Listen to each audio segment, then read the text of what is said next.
श्रीमद् भागवतम में दशम स्कंद के चतुर्थ अध्याय में ब्रह्मा जी द्वारा की गई स्तुति का वर्णन श्रवण कर रहे हैं, जिसमें ब्रह्मा जी 30 श्लोकों तक भगवान के ऐश्वर्य का वर्णन कर रहे हैं। उसको हमने सुना। तो जब भगवान के ऐश्वर्य का वर्णन किया ब्रह्मा जी ने, तो बताया कि सबके मूल कारण कौन हो? आप नंदनंदन कृष्ण ही सबके मूल कारण हो।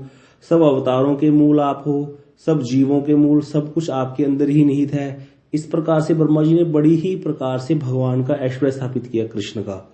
जब कृष्ण का ऐश्वर्य स्थापित करते करते ब्रह्मा जी जो हैं उनका मुंह ही सूख गया लगभग। तब भी देखा ब्रह्मा जी ने कि कृष्ण तो मेरी तरफ देख ही नहीं रहे। तो एक बड़ा सुंदर श्लोक ब्रह्मा जी बोलते हैं, अथापि तेरे पदाम्बुजद्रव्य प्रसाद लेशानुगृहित एवहि जानाति तत्वं भगवन महिम्नो न च अन्यम एकोपि चिरम चिन्वन। क्या कह रहे हैं प्रभु? जो आपको कौन समझ सकता है, आपको कौन जान सकता है? जिस पर आप कृपा कर दे वही आपको जान सकता है।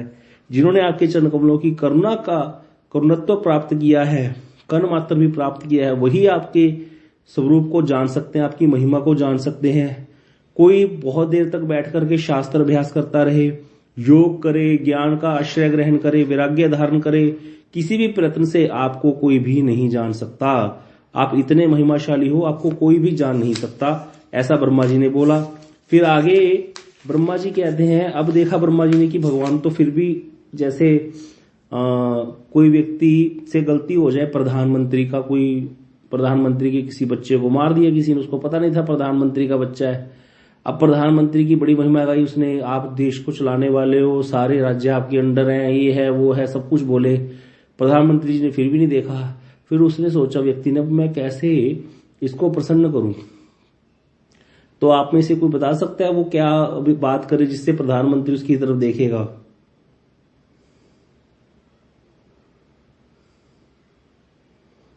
कोई बड़ा व्यक्ति, उसकी ब्रह्मा जी को पता चल गया, कृष्ण की बड़ी महिमा गाई उन्होंने, उनका ऐश्वर्य स्थापित किया, सारा बताया, आप नंदनंदन स्वरूप में मूल कृष्ण आप हो, सारे अवतारों के मूल आप हो, कारण दशाई विष्णु, गर्भदशाई विष्णु, शिरोदशाई, जितने अवतार हैं सब आपसे आते हैं, सब कुछ बोले ब्रह्मा जी। ब्रह्मा जी का लगभग मुंह ही सूख गया बोलते बोलते। कृष्ण ने देखा भी नहीं ब्रह्मा जी की तरफ। अब ब्रह्मा जी क्या करेंगे, क्या लगता है? 30 श्लोक हो चुके हैं और बोल भी दिया कि आपकी महिमा को कोई नहीं जान सकता, जिस पर आप करुणा करते हैं वही आपको जान सकता है। हाँ जी, एक एक करके बोलिए। भक्ति प्रिया दास। हाँ जी, भक्ति प्रिया प्रभु आप बोलिए, पहले क्या कह रहे हैं? ब्रजवासियों की बात। हाँ बिल्कुल ठीक करेंगे उनके बारे में। हाँ बिल्कुल ठीक है। हाँ जी, और कौन बोल रहा था हैंड रेज करके? उनके जो प्रिय है उनके बारे में बात। हाँ बिल्कुल बिल्कुल। जैसे हमें किसी बड़े व्यक्ति से काम निकलवाना हो ना, उसका कोई सहेली हो, उसका कोई मित्र हो, कोई बहुत बड़ी ऑफिसर हो, बहुत बड़ा ऑफिसर होंगे, अरे आप उनको जानते हो? अच्छा, तुम्हें उनका नाम कैसे पता? वो हमारी जानकारी में है। फिर हम उनको रिश्तेदारी बता देते हैं बड़ी सारी दूर की, वो वहां हुए मिले थे, हमारा तो बहुत आना जाना है जी उनके साथ। ऐसे कर करके ना हम थोड़ा संबंध स्थापित करने की कोशिश करते हैं बड़े व्यक्ति से, जिससे हमें काम निकलवाना होता है। अब ब्रह्मा जी सोच, जैसे वो अपने ठाकुर जी का प्रणाम मंत्र गाते हैं, कृष्ण करुणा सिंधु दीन बंधु जगतपते, गोपेश गोपिका कांत, जब आपने बताया था ना, जब ये बोलते गोपेश गोपिका कांत राधा कांत नमस्ते, जब ये बोलते हुए ठाकुर जी देखते हैं ये कौन आ गया? हाँ बिल्कुल वैसे ही है, ये वैसा ही है। ऐसे ही ब्रह्मा जी अब यहाँ पर क्या बोल रहे हैं? 30 नंबर श्लोक है, सुनने वाला। तदस्तु मेनात् स भूरि भागो भवेत्र वाण्यत्र तू वा तिरश्याम येना अहम एकोपि भगवत जनाना भूतवा निषेवे तव पाद पल्लवम। क्या कह रहे ब्रह्मा जी? हे नाथ, इस ब्रह्मा के जन्म में हो अथवा मुझे कोई पशु पक्षी आदि जन्म मिले कभी, उसमें हो क्या हो, मैं आपके जो भक्त है ना, ये ब्रजवासी, मैं आपके भक्त के रूप में जन्म ग्रहण करूं आपके, और आपके चरण कमलों की सेवा कर सकूं, ऐसा मुझे सौभाग्य प्रदान करो कि मैं आपके चरणों की सेवा प्राप्त कर सकूं। अब पहले तो ब्रह्मा जी अभी भी ब्रजवासियों का नाम नहीं लिया। अभी भी ब्रह्मा जी क्या कह रहे हैं? अभी भी ब्रह्मा जी कह रहे हैं कि मुझे अपने घर का नौकर बना लो। हाँ, ऐसे बोल रहे हैं। जैसे फिर उस व्यक्ति को हम ये कहें, बड़े व्यक्ति को, कि चलो जी हम तो आपके घर के नौकर हैं जी, कोई बात नहीं, गलती हो जाती है। ऐसे बोल के ब्रह्मा जी कोशिश कर रहे हैं कि कृष्ण मेरी तरफ देखने लगे। तो यहाँ पर अगर कृष्ण कहे ब्रह्मा को कि तुम तो साधन साध्य को जानने वाले तत्व शिरोमणि हो ब्रह्मा जी को, तुम्हारी स्तुति से तो प्रकाशित भक्ति और ज्ञान से तुम्हें किसकी अभिलाषा है? तुमने स्तुति प्रकाशित करी भक्ति की, भक्ति का भी महत्व बताया और ज्ञान की भी महिमा गाई तुमने अभी। तो इसके उत्तर में ब्रह्मा जी कहने लगे, नाथ मैं जो हूं, मेरे को ज्ञान नहीं चाहिए, मेरे को भक्ति ही चाहिए, मेरे को मुक्ति नहीं चाहिए, आपके चरणों की सेवा मुझको चाहिए, मैं आपका दास बनना चाहता हूं।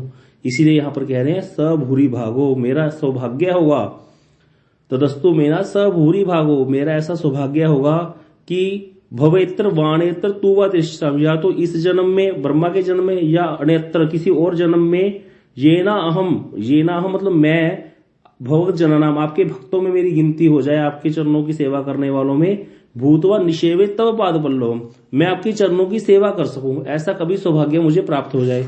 अब इस चीज को सुनकर भी ये देखा जाए तो यहाँ पर कृष्ण ने देखा नहीं, बड़े व्यक्ति ने देखा नहीं कि मेरे को नौकरों की कमी है। वो बड़े व्यक्ति कहता है जो तुम मेरे घर में आके पोछे लगाओगे, मेरे को जरूरत नहीं है किसी की।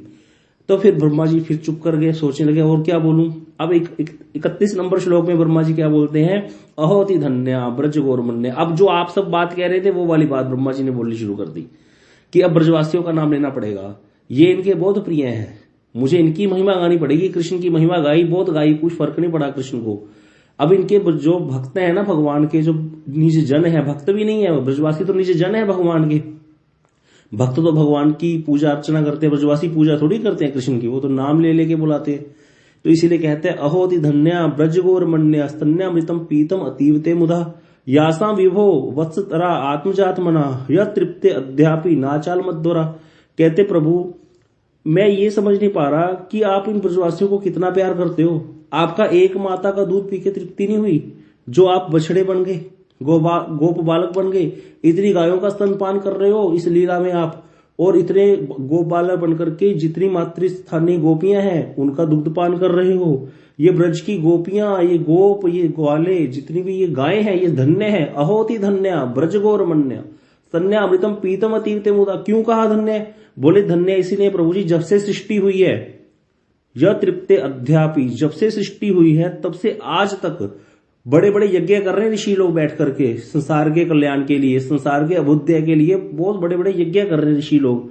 और यज्ञों में आहुतियां दे दे करके भी आपको पूर्णतः तृप्त नहीं कर सके वो ऋषि लोग। लेकिन आप यहाँ पर ब्रजवासियों की क्या आपका प्रेम है कि इनकी सेवा से इतने तृप्त हो कि आपका एक माँ का दूध पी के तृप्ति नहीं हुई। आप इतने रूप धारण करके गोपियों का दूध पान कर रहे हो, आप जो है गाय बन करके, गायों के बछड़े बन करके इनका दूध पान कर रहे हो। और बछड़ा तो जब घास खाता है तो मिट्टी भी जाती है।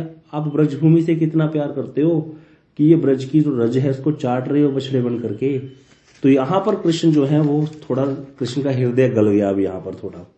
फिर ब्रह्मा जी ने देखा भाई कृष्ण थोड़ा सेट हो गए।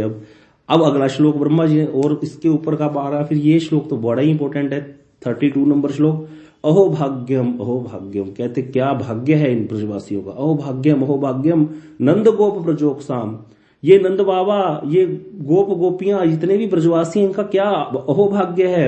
जन मित्रम परमानंदम पूर्ण ब्रह्म सनातन, ये पूर्ण ब्रह्म सनातन परम पुरुष भगवान को ये अपना मित्र मानते हैं, अपना पुत्र मानते हैं। इनको यही बुद्धि नहीं है कि ये भगवान है। कैसा इनका सौभाग्य है, मैं कभी भी ऐसा सौभाग्य प्राप्त कर सकूंगा, ऐसा वाला ब्रह्मा जी ने ये श्लोक बोला। अगले श्लोक में क्या बोलते हैं कि ब्रह्मा जी कहते हैं हे अच्युत, हम कहते इस जो ब्रज के गोप गोपियां हैं, गायें हैं, इनके महिमा तो बहुत बड़ी बात है, इनकी क्या महिमा गाएंगे हम। इंद्रियां ना जो हमारी, कितनी इंद्रियां हमारी बताएगा कोई?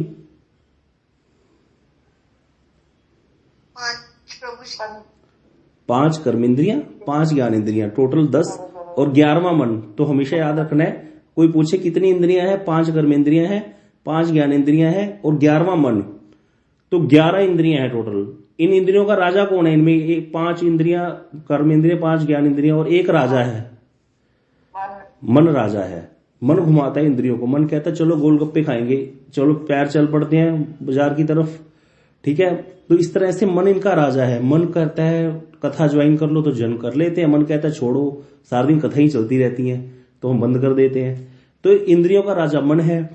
अब यहां पर 11 इंद्रियों के जो है देवता है अलग अलग, जैसे बुद्धि का देवता है ब्रह्मा, हर एक इंद्रिय का एक देवता है। तो इस तरह से कह रहे हैं, ब्रह्मा जी कह रहे हैं कि जितने भी इंद्रियों के देवता हैं वो देवता भी और मैं भी भाग्यवान हूं, क्योंकि हम क्या कर रहे हैं, हम इन इंद्रियों के देवताओं के द्वारा क्या कर रहे हैं, आपके चरण कमलों के मधु का पान कर रहे हैं, अमृत का पान कर रहे हैं। क्योंकि इंद्रियों के देवताओं के द्वारा हम इंद्रियों में वास करके आपके जो रूप माधुरी, आपकी गुण माधुरी, आपकी वेणु माधुरी का आस्वादन कर रहे हैं। कान के द्वारा आपकी बंशी सुन रहे हैं हम लोग भी इंद्रियों के देवताओं के रूप में। तो यहाँ पर ब्रह्मा जी इस प्रकार से प्रार्थना कर रहे हैं। अब आगे ब्रह्मा जी फिर बोलने लगे कि अब कृष्ण की सेवा मांग के कुछ नहीं होने वाला। कृष्ण ने तो देखा ही नहीं था जब कहा था कि मुझे दास बना लो। अब यहाँ पर ब्रह्मा जी कह रहे हैं मुझे आप अपने ब्रजवासी भक्तों का दास बना दो, कहीं कोई ऐसा सिस्टम कर दो जिससे ब्रजवासियों की रज, ये जो गोपियां हैं, ये अपने चरण मेरे ऊपर रगड़े। तो इसीलिए कह रहे हैं तद भूरि भाग्यम यह जन्म किमपि अटव्याम यद गोकुले अपि कतमांगरी रजोभिषेकम यद जीवितुम निखिलम भगवान मुकुंद तो अध्यापि यत पदरज श्रुति मृगेव। क्या कह रहे हैं, अनादिकाल से श्रुतियां आपके चरणों की रज को ढूंढ रही हैं कि हमको भगवान के चरणों की रज मिल जाए। क्योंकि श्रुतियों की अगर हम बात करें ना, वेद के जो वाक्य हैं उनमें भी भगवान का सीधा सीधा परिचय नहीं मिलता। श्रुति में कैसे श्लोक हैं देखो, स इक्षत स अकाम्यत, भगवान ने इच्छा की, भगवान ने इक्षत, भगवान ने दृष्टि करी माया पर, संसार बन गया। लेकिन वो स है कौन, ये तो बताया ही नहीं श्रुति ने। वो लक्ष्य करती है, बस प्रतिपादित कर देती है, थोड़ा सा इंगित मात्र करती है श्रुति। वेद जो है पूरा नाम नहीं लेते। तो इसीलिए वहां पर श्रुतियों में ऐसे वचन हैं, बोले श्रुतियां अनादिकाल से आपके चरणों की रज को ढूंढ रही हैं। और वो कहते हैं मुकुंद जिनके सर्वस्व है, जिनकी चरण को श्रुतियां ढूंढ रही हैं, वो मुकुंद जिनके सर्वस्व हैं ब्रजवासियों के, उन गोकुल वासियों की कहते मुझे चरण धूलि मिल जाए, उनकी चरण धूलि में अभिषेक करूं मैं। मतलब ब्रजवासियों की चरणों की धूल मेरे ऊपर पड़े, शरीर पर मेरे, और उसी से अभिषेक करूं मैं, उससे नहाऊं उस ब्रज से। ऐसा कहते मेरे को जन्म दे दो ब्रज में। आपको पता है फिर ब्रह्मा जी को ये जन्म मिल ही गया। कोई बता सकता है कहां पे है ब्रह्मा जी, जो आज भी ब्रज गोपियों की चरण धूलि को ले रहे हैं अपने सर पर? बरसाना में ब्रह्मा जी पर्वत बने हुए हैं। ये बरसाना और कुछ नहीं है, ये ब्रह्म पर्वत ही है। ब्रह्मा ही पर्वत बने हुए हैं। ब्रह्मा जी के 4 सिर हैं। जिस मंदिर में हम माथा टेकने जाते हैं वो भानुगढ़ है। 3 सर और है, मानगढ़, दानगढ़ और विलासगढ़। कभी भी आप श्री जी मंदिर जाओ, भानुगढ़ में सामने जब श्री जी के दर्शन करते हैं तो सामने की तरफ आ जाओ, वहां सामने खड़े होकर देखना, आपको 3 पर्वत के शिखर दिखाई देंगे अलग अलग। एक भानुगढ़ जहां पे हम खड़े हैं, सामने मानगढ़, बीच में दानगढ़, और दूसरे सामने वाली साइड में आएगा विलासगढ़। तो ये 4 सिर हैं ब्रह्मा जी के। ये बरसाना और कुछ नहीं है, बरसाना धाम, ये ब्रह्मा ही पर्वत बने हुए हैं। इसीलिए जब हम मंदिर चढ़ते हैं सीढ़ियां, तो ऊपर जाकर ब्रह्मा जी का मंदिर भी है। किसी ने दर्शन किया होगा जो हमारे साथ गए होंगे, तो ब्रह्मा जी का मंदिर है, क्योंकि ब्रह्मा जी यहाँ पर पर्वत बनकर के बैठे हैं। क्यों? अब गोपियां आएंगी ऊपर, ये तो गहवर वन सारा ब्रह्मा जी का पर्वत ही, ब्रह्मा जी पर्वत बने हुए हैं। तो इसीलिए यहाँ पर लीलाएं होंगी राधा जी की, और यहाँ पर गोपियां आएंगी तो उनके चरण पड़ेंगे ना ब्रह्मा जी के ऊपर, तो उस चरण रज से ब्रह्मा जी अभिषेक कर रहे हैं। तो इस श्लोक को सार्थक कर दिया। यहाँ पर कह रहे हैं मैं गोकुल में किसी भी योनि में जन्म ग्रहण करके इस सौभाग्य को प्राप्त करना चाहता हूं कि ये गोकुल वासी जो है इनके चरणों की धूलि मेरे ऊपर पड़े और मैं अपना जन्म सार्थक कर लूं। ऐसा ब्रह्मा जी ने भगवान से प्रार्थना करी। इतना इस लीला में माधुर्य छिपा हुआ है ब्रह्मा जी की स्तुति में। फिर आगे ब्रह्मा जी कहते हैं कि चलो प्रभु आपने तो सब कुछ दे दिया मुझे, लेकिन एक बात मैं ये सोचता हूं कि आप इन ब्रजवासियों को क्या दोगे इनके प्रेम के बदले। भगवान कहते हैं तुम मुझसे ही प्रश्न करने लगे। बोले हाँ, एशाम घोष निवासी नाम भगवान किम देव राते थी नाच चेतो विश्व फलात फलम। कहते विश्व का फल क्या है? आप हो, उससे ऊपर भी कोई फल है? आप तो इनको मिले ही हुए हो। कहते चेतो विश्व फलात फलम तद अपरम कुत्रापि मुह्यति। मेरा मन मोहित हो रहा है इनके प्रेम के बदले में आप इनको क्या दोगे? आप अपने भक्तों को, गीता में भगवान ने एक शपथ ली है, ये यथा माम प्रपदन्ते तां तथैव भजामि हम। जो मेरा जिस प्रकार से भजन करता है मैं भी उसका वैसे ही भजन करता हूँ। कोई मुझे 10% मानता है तो मैं उसको 10% रेसिप्रोकेट करता हूँ। कोई मुझे 20% करता है तो मैं उसको 20% रेसिप्रोकेट कर देता हूँ। भगवान जो है पूरा हिसाब रखते हैं। लेकिन यहां पर ब्रह्मा जी कह रहे हैं प्रभु ये क्रूर हृदय वाली यद सदवेशादिव पूतनापि सकुला त्वामेव देवा पिता। कहते पूतना जो है राक्षसी थी, 100 बच्चों का कत्ल करके आई थी और वो आपको भी मारने ही आई थी, साध्वी का वेश धारण करके आई थी। आपने क्या किया, क्योंकि वो माता का वेश धारण करके आई थी, उसके अनुकरण करने से माता का वेश आपने अघासुर और बकासुर की जो बहन पूतना थी उसको क्या किया, सदगति प्रदान कर दी। अघासुर और बकासुर को भी सदगति दे दी, पूतना को धात्री उच्चतम गति प्रदान कर दी। कहते जिनके ग्रह है, जिनका धन, जिनके सुहृद, जिनके प्रिय, जिनका द्रव्य, देह, प्राण, पुत्र सब कुछ आप हो। क्यों कहा, ब्रह्मा जी ने देखा कि लीला क्या चल रही है। गोपियां पहले अपने पुत्रों को आलिंगन बाद में करती थी, कृष्ण को पहले करती थी। ऐसा वाला प्रेम करती हैं गोपियां कृष्ण को। ऐसे कहते ब्रजवासियों को आप इनकी सेवा के बदले में क्या प्रदान करोगे, इनके ऋण से उऋण कैसे होगे। आप समस्त फलों के फल हैं, सारा फल सार के सबसे बड़ा फल क्या है, किसी को भगवान मिल गए, उससे बड़ा फल क्या मिलेगा। तो कहते उससे भी उत्कृष्ट फल और कोई है, आपसे भी उत्कृष्ट फल, इसीलिए आपसे बड़ा फल तो कोई है ही नहीं। आप तो इनको मिले हुए हो ही, आप इनको इतना प्रेम करते हो कि आपने इतने रूप धारण करके, बछड़े बन करके गायों का दूध पिया, ग्वाल वाले बन करके आपने माताओं का दूध पान किया, इनको प्रेम का स्वादन किया, प्रेम दिया, प्रेम लिया। लेकिन इस विचार को सोच सोच करके मेरा मन मोहित हो रहा है कि आप तो रखते नहीं हो किसी का कुछ। आपने तो गीता में शपथ ले रखी है ना कि जो मेरा जितना करता है उसका उतना ही करता हूं मैं। आप इनको इनके प्रेम के बदले में क्या दोगे। इसीलिए कृष्ण ने गोपियों को बोल दिया था कि तुम्हारे प्रेम के बदले में मैं तुम्हारे प्रेम का ऋण नहीं चुका सकता, मैं उस ऋण से उऋण नहीं हो सकता, मैं ऋणी ही रह गया। ये बात भगवान ने बोली है। और इसी ऋण को चुकाने के लिए भगवान क्या हो गए, आगे चैतन्य महाप्रभु जी बन करके। क्यों, अब किसी व्यक्ति ने किसी से कर्जा लिया तो चुका ना पाए, वो व्यक्ति हो जाता है दिवालिया। जब दिवालिया हो जाता है तो हाथ खड़े कर देता है, एक दिया जला देता है घर के बाहर और बोल देता है भैया हम हो गए दिवालिया। अब जो भी है वो डिवाइड हो जाती है उसकी संपत्ति। लास्ट में जो भी है, किसी ने 1 करोड़ मान लो, टोटल उसने 1 करोड़ लिया था, उसके पास निकले 10 लाख, 10% हुआ तो 10% जिसने उसको मतलब 40 लाख दिए थे उसको 4 लाख मिलेंगे बस, क्योंकि उसके पास 1 करोड़ का 10 लाख ही निकला है। तो ऐसे करके वो पैसे उसके डिवाइड कर देते हैं सबको। उसके पास कुछ नहीं रहता, वो एक कपड़े में जिससे शरीर ढकना है उसको पहन करके घर से बाहर निकल जाता है, हाथ खड़े करके सरेंडर कर देता है। तो उसको कोई कुछ नहीं कहता क्योंकि उसके पास कुछ है ही नहीं, वो देगा कहां से। तो ये इसको बोलते दिवालिया हो गए। कहते हैं भगवान जो है यहां पर गोपियों को भी बोल दिए कि हम भैया तुम्हारे प्रेम के ऋण का बदला नहीं चुका सकते, लेकिन भगवान तो भगवान है। अब गीता में जो कहा है वो भी सत्य करना है भगवान को, गीता में बोल रखा है ना भगवान ने। तो इसीलिए भगवान गोपियों के प्रेम की दुहाई देने के लिए कलयुग में चैतन्य महाप्रभु बन करके आए और घर घर जाकर के गोपी प्रेम की दुहाई दी है। इसीलिए भगवान के हाथ खड़े हैं चैतन्य महाप्रभु जी के, कि हाथ खड़े हो गए भैया अब तो, और स्वयं ही अपना नाम जप रहे हैं, महामंत्र जप रहे हैं भगवान। और गोपी गोपी कहते थे चैतन्य महाप्रभु, कभी कभी जो है आवेश में आ जाते थे जब, तो गोपी गोपी उच्चारण करते थे। कोई कृष्ण नाम लेता था तो डंडा लेकर के पीछे पड़ जाते थे उसके, कि उसका नाम मतलब धूर्त का वो छोड़ करके चला गया था। ऐसा वाला महाप्रभु जी ने गोपी प्रेम की स्थापना की है। इसीलिए अभी तो हम गौड़िया वैष्णव जो हैं, कहां तक हमको जाना है हमें ज्ञात ही नहीं है। कितना रस है इस धारा में, कितना रस की वर्षा है। तो यहां पर ब्रह्मा जी यही कह रहे हैं, आप इनको इनके प्रेम के बदले में क्या दोगे। इस बात को सोच सोच करके मेरा मन मोहित हो रहा है।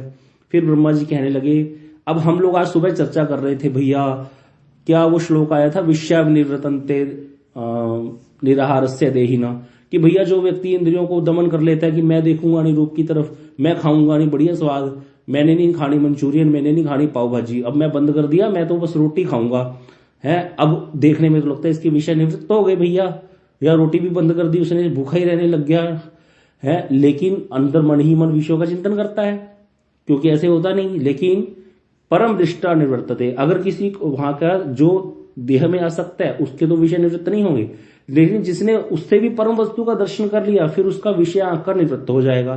जिसने उससे भी परम वस्तु का आस्वादन कर लिया उसका वो खाने का वाला टेस्ट वहां का संसार वाला चला जाएगा।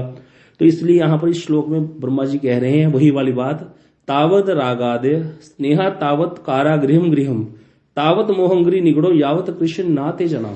किसी भी व्यक्ति को कहते संसार के प्रति अनुराग घर कारागार के समान और मोह जो है पैरों की बेड़ियों के समान तब तक ही होता है जब तक कि वो आपके चरणों का अनुरागी नहीं हो जाता, आपके प्रति उसको प्रेम नहीं जग जाता। यावत कृष्ण नाते जना, जब कृष्ण का हो गया कोई जन तो निश्चित है उसका ये सब कुछ छूट ही जाएगा, क्योंकि उसको क्या हो गया, जो सुबह वाला श्लोक है वही वाला श्लोक जैसा ही श्लोक है ये, कि उसको क्या हो गया, उसको रसवर्जम रसोप्यस्य परम दृष्टवा निर्वर्तते, उसको परम वस्तु की प्राप्ति होगी, कृष्ण की प्राप्ति होगी। अब उसका ये जो संसार के निकृष्ट रस है वो अपने आप ही छूट जाएंगे। यहां पर ज्ञानी वाला नहीं है, यहां भक्ति वाली बात है। इसीलिए यहां पर कह दिया भैया जब कृष्ण ही मिल गए उसको तो फिर उसका क्या हो गया, सब कुछ छूट जाएगा। आज एक बहुत बड़े यहाँ पर पंडित हैं श्री अच्युतलाल भट्ट जी, गुरुदेव उनको बहुत मानते थे, उनकी कथा चल रही है। तो मैं आज शाम को कथा सुनने गया था वृंदावन में उनकी, तो श्रीमद् भागवतम जी की कथा चल रही है। बड़ी सुंदर कथा करते हैं, कोई साज बाजा नहीं, कोई ढोलक नहीं, कोई करताल नहीं, कोई मृदंग नहीं, कोई कैसियो नहीं, कोई व्यक्ति नहीं बैठा। एक बार बैठ जाते हैं आसन पर, लगातार कथा बोलते हैं। कथा इतनी गूढ़ है कि ऊपर से जाती रहती है, आम बंदे के तो इतनी ज्यादा गूढ़ कथा कर रहे हैं। हम लोग जो 10 साल में प्रभु जी से सीखेंगे वो 7 दिन में बता के चले जाएंगे सारा कुछ। इतना बढ़िया कथा कर रहे हैं, इतने अच्छी अच्छी चीजें बता रहे हैं। आज वो बता रहे थे, इतनी रस की बात बताई उन्होंने। कहते राधा जी कह रही हैं अपनी सखी को कि क्या करूं सखी मैं, ललिता सखी को कह रही है राधा जी, गोविंद जो लीलामृत है कोई ग्रंथ उसका वर्णन कर रहे थे। कह रहे राधा जी कह रही है देख 5 इंद्रियां हैं मेरी, आंख रूप की तरफ जा रही है, कान शब्द की तरफ, कृष्ण की रूप माधुरी, कृष्ण की वेणु माधुरी है, कृष्ण का जो रस है उसने मुझे क्या कर रखा है, अब सारी जो मेरी इंद्रियां हैं सबको इधर उधर लगा रखा है। मतलब क्या है कि एक व्यक्ति है, घोड़ा जो है उसकी लगाम 5 है, तो 5 लगाम से अलग अलग दिशाओं में लगाम चल रही है। मैं क्या करूं, मेरा दिमाग कहां जाएगा, मैं पागल हो गई हूं, राधा जी कह रही। कभी मेरा मन कृष्ण के रूप की ओर आकर्षित होता है, कभी एक उसी समय मेरा मन कृष्ण के शब्द की तरफ आकर्षित हो रहा है, उसी समय मेरा मन कृष्ण के सौंदर्य।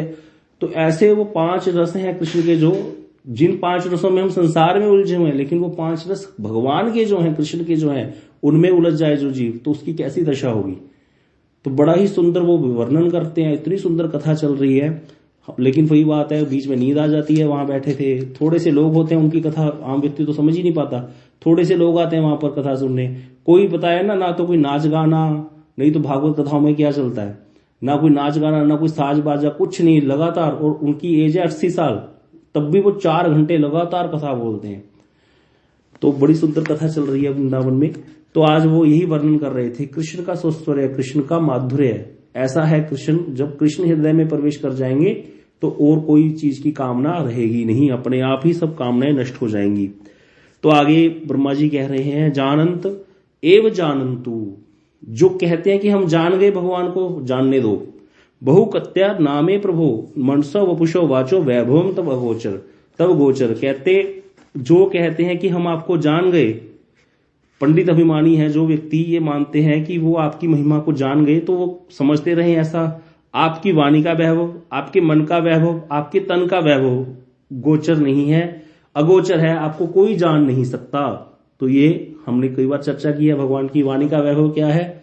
जब जय विजय को श्राप दिया सनकादिक ने, तो भगवान सनकादिक को ही डांटने लगे, और जो सनकादिक को प्रेम करने लगे और उनकी बड़ी महिमा गाने लगे, और जय विजय को डांटने लगे कि अच्छा किया इनको मूर्खों को तुम लोगों ने जो है श्राप दे दिया, और इनका किया अपराध मेरा ही अपराध है, ये अपराध मेरा हो गया। थोड़ी देर बाद ये बोलने लग गए।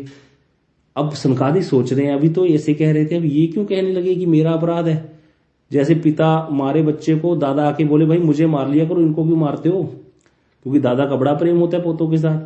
अब यहां पर जो है कृष्ण ऐसे ही बोलने लगे भगवान जय विजय के लिए सनकादिक को, कि इन्होंने जो अपराध किया वो मैंने ही किया। एक तरह से सेवक का अपराध स्वामी का होता है, आपने अच्छा किया। अगर मेरी भुजा भी मेरे भक्त का अपराध करेगी, ब्राह्मण का अपराध करेगी, तो उसको भी काट दूंगा मैं। साथ साथ ये भी बोले जा रहे हैं। तो भगवान की वाणी का वैभव समझ नहीं आया सनकादिक को, उनको ये समझ नहीं आ रहा था हमसे गलती हो गई, हमने ठीक कर दिया, भगवान क्या अनुमोदन तो हमारा कर रहे हैं, लग रहा है प्रेम इनसे कर रहे हैं, समझ नहीं आ रहा था। और जय विजय खड़े रो रहे हैं, भैया जहां से जाना पड़ेगा बताओ।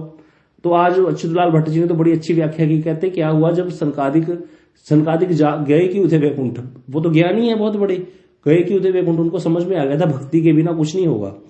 बड़े बड़े ज्ञानियों का भी पतन हो जाता है। जो विषय विनिवृत्त वाला श्लोक है ना, उसमें उन्होंने उसी को लेकर के व्याख्या की। एक श्लोक है, ये अन्य अरविंदाक्ष विमुक्त मानिना तव्यस्त भावाद विशुद्ध बुद्धि।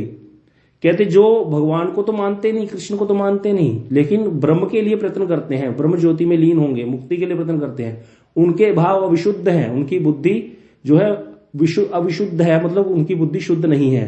वो बहुत बड़े पद को प्राप्त करके भी भगवान के चरणों के अपराध के कारण गिर जाते हैं। अब यह बात करके उन्होंने कहा कि सनकादि को ये बात समझ में आ गई, इसलिए उन्होंने कहा भी जाकर के भगवान की स्तुति करो, जब तक कृष्ण कीर्तन नहीं होगा तब तक माया नहीं छोड़ेगी, कुछ मर्जी कर लो, कृष्ण कीर्तन तो करना पड़ेगा, भगवान के धाम जाना पड़ेगा। इसीलिए सनकादिक चले गए भगवान के धाम। अब कहते सनकादिक 7 ड्योढ़ियां है वैकुंठ की, 6 ड्योढ़ियां पार करके 7वीं ड्योढ़ी पे पहुंच गए, वहां जय विजय खड़े थे।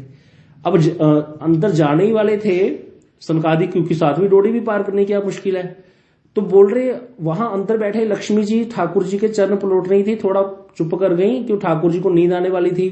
तो एकदम से देखा फिर जागे, आंखें ऐसे ऐसे कर रहे, प्रभु क्या हो गया, नींद नहीं आ रही। तो बड़ा हंसाया अच्युत भट्ट जी ने, कहते कृष्ण बोले, नारायण बोल रहे हैं कि क्या करूं, थोड़ा शरीर में जकड़न सी हो रही है, मन कर रहा है किसी से थोड़ा लड़ाई झगड़ा करके आऊं, थोड़ा हाथ चला के आऊं, मन कर रहा है युद्ध करूं। अब ये वहां तो वैकुंठ में सब एक दूसरे के मन की जानते हैं। तो जय विजय को देखा, भगवान को तो बड़ी इच्छा हो रही है युद्ध करने की, मल्ल युद्ध करने की। अब भगवान के साथ मल्ल युद्ध कौन करेगा, खली के साथ कौन पंगा ले सकता है। खली कोई है ना एक बहुत बड़ा रेसलर, को उसके जैसा ही तो लेगा, मेरे जैसा क्या करेगा, एक थप्पड़ मारेगा खली, मैं कहूं चलो तुम्हें आस्वादन कराऊं युद्ध का, मैं चला जाऊं वहां पे, देखते ही सारा कुछ भाग जाऊंगा वहां से, कुछ होगा ही नहीं मेरे जैसे व्यक्ति से। उसके सामने उसके जैसा ही तो योद्धा होना चाहिए। अब जय विजय जो है वो उनको समझ में आ गई, भगवान तो भैया वीर रस का आस्वादन करना चाहते हैं, मल्ल युद्ध करना चाहते हैं। लक्ष्मी जी कहती प्रभु छोड़ो, कहां जाओगे, क्या करोगे, लो मैं आपके चरणों पर लौटती हूं, आप लेट जाओ। बोले नहीं नहीं, थोड़ा जकड़न सी हो रही है शरीर में, थोड़ा मन कर रहा है। तो वो कहते जय विजय ने क्या किया, रोक दिया उनको, सनकादिक को। ये सारा कुछ नहीं तो कहते श्लोक है, यद गत्वा न निवर्तन्ते तद्धाम परमम, जहां से जाकर वापसी नहीं होती वो मेरा धाम है। जय विजय भगवान के धाम में रह रहे, यहां सब कुछ विपरीत होने वाला है। जय विजय का पतन होगा वैकुंठ से। वैकुंठ किसको कहते हैं, जहां कोई कुंठा नहीं है, जहां कुंठित धर्म नहीं है, जहां काम क्रोध लोभ नहीं है। यहां सनकादि को क्रोध क्यों आया, जब जय विजय ने रोका तो सनकादि को क्रोध नहीं आना चाहिए था, क्योंकि वो वैकुंठ में खड़े हैं, वैकुंठ से तो कुंठा अपने आप ही निकल जाती है जाते ही। तो सारे विपरीत धर्म यहां पर घटित होंगे, क्योंकि भगवान को वीरस का स्वादन करना है, भगवान की इच्छा से हो रहा है सब कुछ।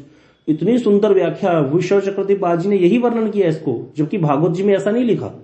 तो बड़ी सुंदर व्याख्या उन्होंने आज बताई। तो इसी प्रकार यहां पर कह रहे हैं कि भैया आपके मन का वैभव, आपकी वाणी का वैभव, आपके तन का वैभव कोई जान नहीं सकता। भगवान के तन का वैभव क्या है वो बताएगा।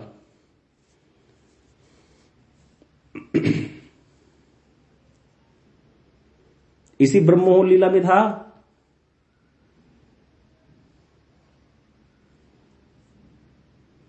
क्या था भगवान के तन का वैभव, कि भगवान ने उतने शरीर धारण किए कृष्ण ने, जितने गोप गोपियां थी और जितने भी गोप बालक थे और बछड़े थे, और सारे शरीर धारण करके वहां जाते हैं ब्रज में। बलदेव जी भी जान नहीं सके, था नहीं क्या थे भगवान के तन का वैभव। बलदेव जी रोज देख रहे हैं कि पहले भी तो देखते थे बलदेव जी की गोपियां अपने पुत्रों को छोड़कर पहले कृष्ण को आलिंगन करती थी, लेकिन जब से ये वाली लीला शुरू हुई थी ब्रह्मोह लीला, तब से कृष्ण ही उनके पुत्र बने हुए थे, इसलिए अपने ही पुत्रों का आलिंगन करती थी। ये बात क्या बलदेव जी नहीं देख रहे थे, लेकिन भगवान के तन का वैभव है, नहीं जान सके बलदेव जी, ये भगवान के तन का वैभव है। जब भगवान की इच्छा नहीं है तो बलदेव जी भी उनकी बात को जान नहीं सके। भगवान के मन का वैभव ये बताया था एक बार, किसी को याद होगा वो बता सकता है। जब राधा जी ने कहा कि आप मुझको कंधे पे उठा लो, और कृष्ण क्या हो गए, अंतर्ध्यान हो गए। यहाँ पर राधा टीला है जगह वृंदावन में, जहां पर आज भी पशु पक्षी आते हैं, मोर आते हैं खाने दाना चुगने। तो वहां पर राधा टीला पे कृष्ण जो है कहते ठीक है चलो आप मेरे कंधे पे आ जाओ। जैसे ही कृष्ण ऐसे झुके राधा जी ऊपर आने लगी उनके कंधे पे, कृष्ण अंतर्ध्यान हो गए वहां पर। तो भगवान के मन के वैभव को जान पाई राधा जी, नहीं जान पाई। यद्यपि कृष्ण को वशीभूत करके रखती हैं, लेकिन अगर कृष्ण की इच्छा नहीं है तो कृष्ण की शक्ति भी, स्वरूप शक्ति भी उनको नहीं जान सकती। ये है भगवान के मन का वैभव, वाणी का वैभव और उनके तन का वैभव। तो इसीलिए समझ में हमें पता होना चाहिए भगवान की महिमा के बारे में इतना, कि भगवान क्या वस्तु है। इसीलिए ब्रह्मा जी कह रहे हैं। अब आगे ब्रह्मा जी कहते हैं, सारी प्रार्थना करते कहते हैं कि बड़ी महिमा गाई ब्रजवासियों की ब्रह्मा जी ने। फिर कहते सुखदेव गोस्वामी कहते हैं कि जब सृष्टिकर्ता ब्रह्मा जी ने इस प्रकार स्तुति करी, कृष्ण की 3 बार परिक्रमा करी है और चरणों में प्रणाम करके अपने धाम को चले गए। कृष्ण ने उनसे कोई भी बात नहीं करी, बस मौनम स्वीकृति लक्षणम, मैं किसी की बात आपसे करूं, आप उसको हाँ भी नहीं करते, ना भी नहीं करते, तो इसका अर्थ है कि आपने मेरी बात को स्वीकार कर लिया। मौनम स्वीकृति लक्षणम होता है, भाई कोई आपको आपत्ति होती तो आप बोलते। तो कृष्ण ने कुछ भी बोला नहीं और ब्रह्मा जी ने इसको स्वीकृति मान लिया और ब्रह्मा जी उसको मान करके चले गए अपने लोक को। इस प्रकार से यहाँ पर ब्रह्म स्तुति जो है वो खत्म होती है। बड़ी सुंदर ब्रह्मा जी ने स्तुति करी है भगवान की। आज की जो कथा थी इसमें यही वर्णन आया कि कैसे ब्रह्मा जी महिमा गा रहे हैं ब्रजवासियों की।